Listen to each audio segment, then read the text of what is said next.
presse papier. La presse papier. Oui. On commence On par achète quoi? en distributeur aussi dans les pays, notamment nord-américains. On va parler du marquis de Sade, parce que les occasions de nous réjouir d'assister à des ventes publiques autour du divin marquis ne sont pas si nombreuses qu'il nous faille ignorer la vente qui aura lieu effectivement demain à Drouot. Alors, à vendre, le siège du marquis de Sade, regardez.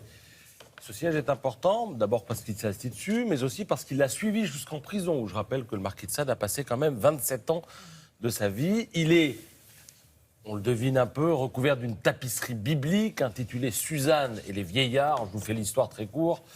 C'est une jeune fille qui se baigne, deux vieillards qui veulent abuser d'elle. Évidemment, elle refuse, donc ils l'accusent d'adultère, mais les vieillards sont condamnés par un prophète qui a tout vu. Entre 40 et 50 000 euros pour la petite histoire. Si vous voulez pour vous la mise asseoir au dessus. départ. Ouais. Oui. C'est pas à combien il va atterrir. Allez-y.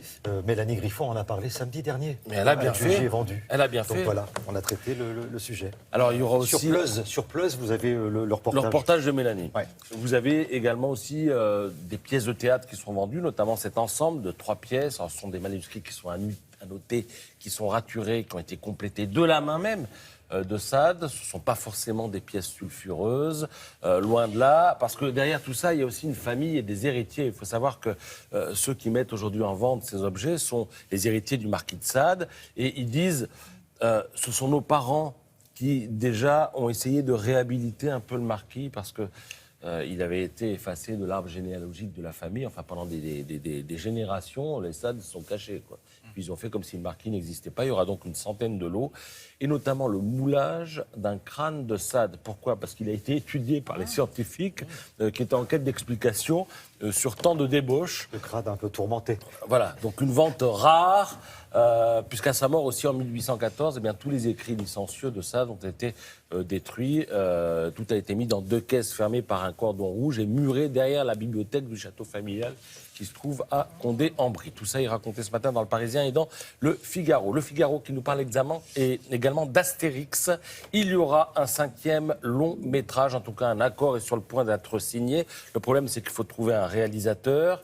Alors, on parle de Michel Hazanavicius, qui a fait OSS 117. On parle de Franck Gattambide, qui a fait Les Caïras. Alors, Gérard Depardieu serait partant pour reprendre, évidemment, le rôle d'Obélix. Sauf que j'apprends dans Le Figaro qu'Anne Goscinny, l'héritière de René Goscinny, la fille, dit elle n'est pas tellement d'accord.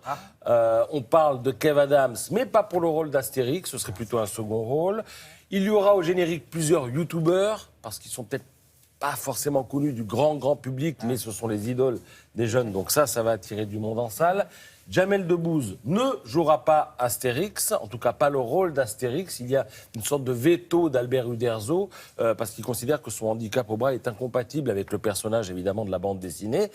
Et on peut penser que ce sera peut-être Édouard Baird qui jouera ce rôle, ou à qui il sera proposé, puisque Uderzo dit qu'il aime bien Édouard Baird dans le rôle d'Astérix. Il l'avait effectivement déjà fait. Enfin, Donc c'est pas encore en boîte, hein. C'est pas encore en boîte, mais il y aura, nous dit-on, un cinquième long métrage. Il y a aussi le dessin animé qui, lui, est sur les rails et sort très bientôt. Voilà. Merci beaucoup, Patrice. Vous savez que dimanche, c'est la fête des pères. Alors, je voudrais savoir comment est-ce qu'on traite la fête des pères dans les publicités internationales. Alors, on va poser la question à Thomas Hervé.